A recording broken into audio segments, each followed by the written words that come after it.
Capricorn, this is your September 2015 horoscope with me, Lada from astrolada.com. For everyone who has their ascendant, sun or moon in Capricorn, check at least your ascendant sign if you don't, if you want a fuller picture of what's about to happen. And it's going to be eclipse time. And these eclipses are one after another. The first is a solar eclipse in your 9th house. And solar eclipses are all about new things, bringing new things into your life. Because this is when the sun and the moon join together, and the male and the female join together to create something new. And it's a full merging together because the moon passes exactly over the sun. So it eclipses it. So something is being born, and you're going to see the results of this over the next 6-7 months after the eclipse. You might even feel it a couple of months before the eclipse itself. But well into 2016, you'll be feeling the results and the impact of this solar eclipse. And what is the 9th house about? It brings new beginnings in regards, first of all, of higher education. Some of you might come up with new ideas that they want to pre-qualify, that they want to start studying something new that will help them with their career. Some of you who wanted to get into a university, there might be indication that over the next 7-8 months you'll be able to do that. 9th house is about foreign travel. Some of you who wanted maybe to start fresh in a foreign country or to travel for something, there can be an opportunity, or getting a visa of some sort when you have this eclipse. Maybe not immediately in September, but over the next few months, because again, as I said, the eclipse is active for a while. 9th house rules foreign relationships with people. Maybe if you're some kind of a job or career which is connected to foreigners, foreign trading, foreign people, new foreign people coming into your life, or other cultures which can expand your horizons. It's about expanding your horizons, the 9th house overall. It's about bringing new, fresh perspective into your life.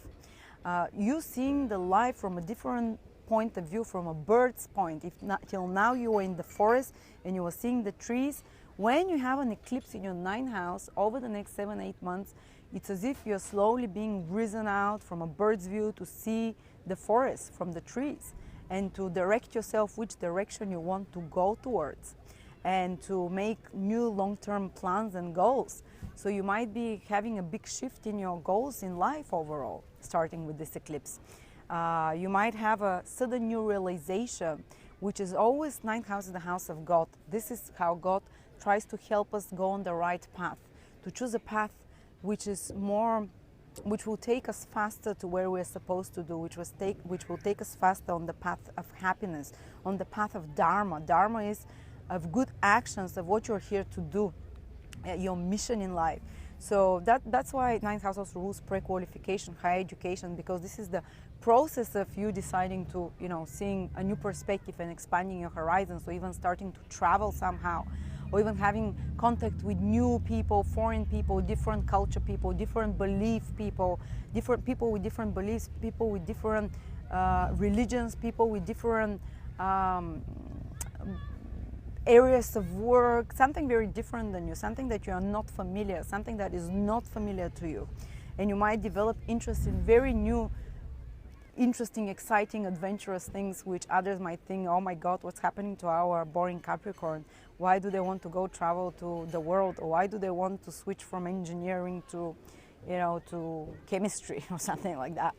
And it's also, it can bring you the need to refresh, to bring new belief systems into you, a new spiritual point of view. And people can appear in your life over the next few months who can be something like mentors to you, people who can direct you in the right path, people who can give you an advice, people who can be like a guru to you in some sense. And it doesn't have to be a real guru. It can be a partner, it can be a friend who can all of a sudden inspire you and give you a higher perspective and give you a desire to expand.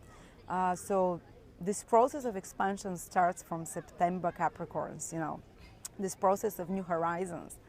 So stay tuned to it, and redirecting your life in some way. And the other eclipse is happening in Capricorn, which is towards the end of September, on the 27th, in your 4th house. And this eclipse is about things coming to completions, things giving results, because it's a full moon eclipse. So it's the opposite. Instead of the sun and moon being on top of each other, fructifying, Now they're opposite each other. So what was put in motion from before will start giving results now.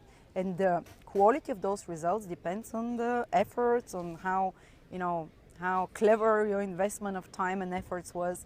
And it will be particularly in regards to something to do with family, something to do with property, something to do in place with living. You can maybe complete restructuring of home, or maybe you can decide with your family that, you know, something is towards its end, so you can change something in regards to your family, where you're living, for example. Or even there might be a completion of certain family relationships with you, and in worst case scenario, an eclipse can give the passing away of a member of the family, but that's very extreme. That happens very rarely, you know. It's more like reassessing your personal life, in a sense. It's more reassessing how what you put, how much time and effort you put with those you love, with those closest and nearest to you, your personal life, your personal, you know,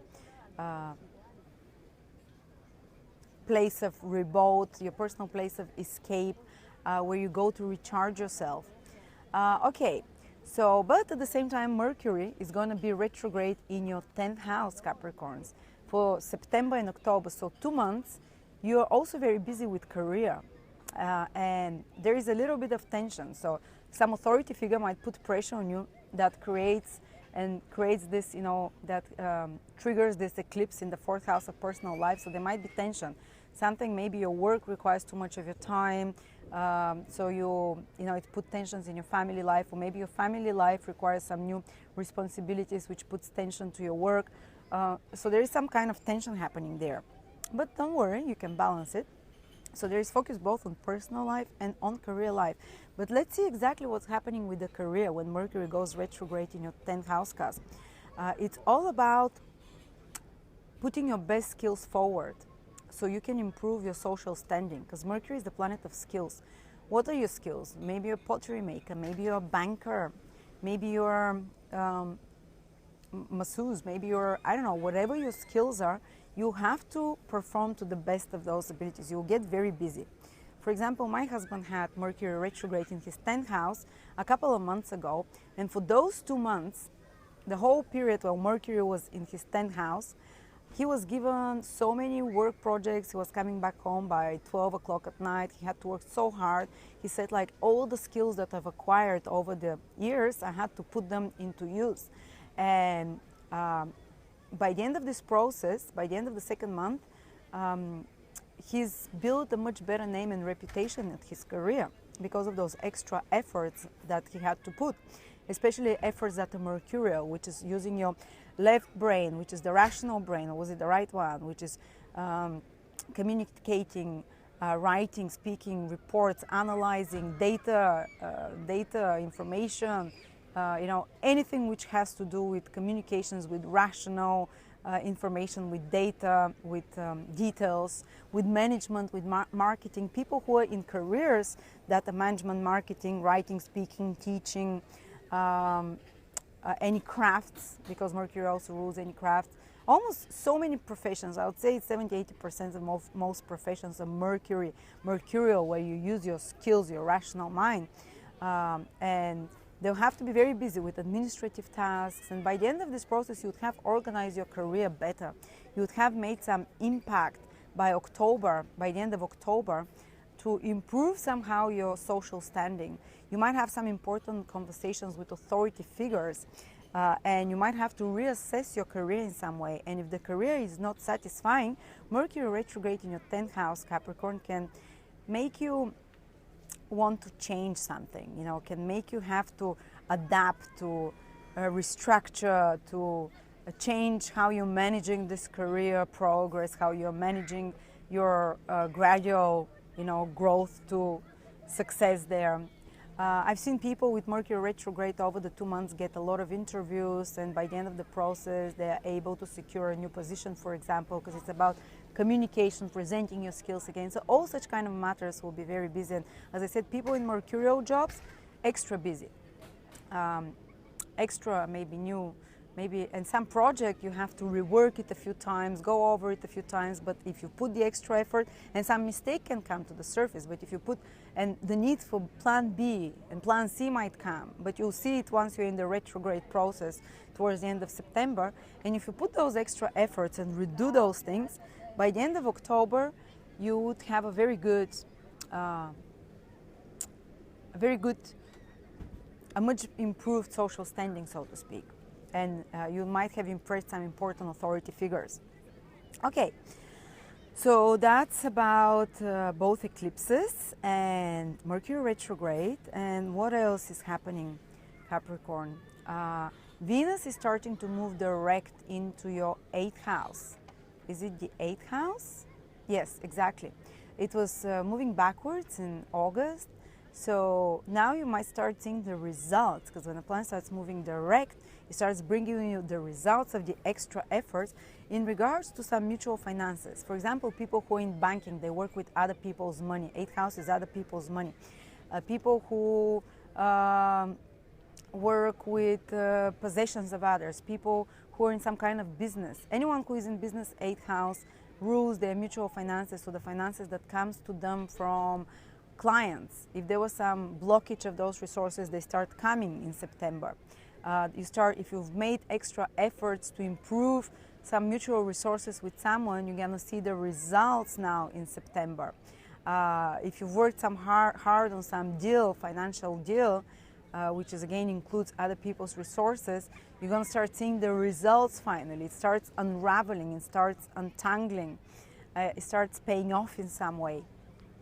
Or maybe you were trying to secure some loan. You can see now the results of that when Venus starts moving directly. Or maybe you were reevaluating some intimacy with a partner, because 8th house rules the deepest intimacy we share with another, which is even sexuality. You know, 8th house is our house of sexuality, so certain sexual issues might start getting resolved and untangled, and you can finally see by the end of September, what Venus retrograde was all about in your case. Or if you're expecting some resources coming to you from another person, maybe you can, and there was some negotiation involved, or you were trying to, maybe like people who work with others as partners, you know, they can start seeing results of that financially coming. So, and Jupiter is helping quite a few Capricorns. Jupiter is from 3 degrees to 11 degrees in Virgo in September, which means that those of you Capricorns who are born basically from around the 26th of December to around the 2nd, 3rd of January, you have Jupiter trine your sun or your moon or your ascendant, and it's all about bringing new opportunities and bringing more confidence. This transit will be felt by all of you who are born around those days. Transits are felt very powerfully, and it's a full trine from Jupiter, so opportunity for career, opportunity for growth, opportunity for some expansion, new improved self-confidence. If it's your moon, maybe something positive happens in regards to your family, in regards to your property. If it's your moon from around 3 to 11 degrees in Capricorn, your well-being, emotional well-being improves. You feel more emotionally connected to people if it's the moon. Something good to do with relocation and property again. If your moon is in those degrees, go for it, you have the green light. If it's your sun in those degrees, basically the December born Capricorns and the first 2-3 days of January born Capricorns, sun is your career, your social status again. That can improve, that you can get an opportunity to prove yourself. Some authority figure can help you. Some support from a male figure can come. Your own confidence improves, you know. Opportunity for travel can come if it's your ascendant or sun or moon. Opportunity for interactions again with foreigners. You see how both themes kind of with the eclipses and Jupiter are reconfirmed. So you have the green light for many things if you're born, those early born Capricorns. Jupiter is supporting you, giving you the green light to start those steps. It's going to support you, it's going to give you things with more ease, they're going to fall into your lap. So enjoy this period. The eclipses might make you a bit fearful, but you have the green light. So Thank you very much, Capricorn. Subscribe to my channel and I'll see you next month.